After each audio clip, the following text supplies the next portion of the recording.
ఈ వీడియో ద్వారా పాలకూరతో పకోడా ఎలా తయారు చేయాలో చూద్దాము.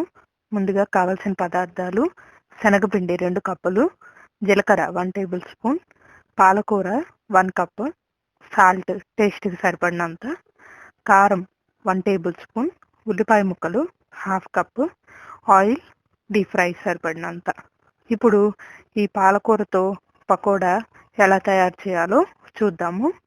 ఒక బౌల్లో శనగపిండి, సాల్ట్, జీలకర్ర, పాలకూర, కారం, ఉల్లిపాయ ముక్కలు వేసుకొని వాటర్ అవసరం అయితే యూస్ చేయండి.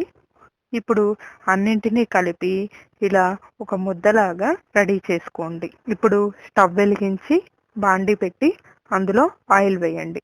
ఆయిల్ హీట్ అయిన తర్వాత పిండిని కొంచెం కొంచెంగా ఇలా ఆయిల్లో వేయండి.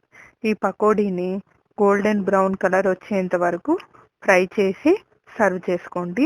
పాలకూరతో పకోడా రెడీ అవుతుంది. Thanks for watching this video.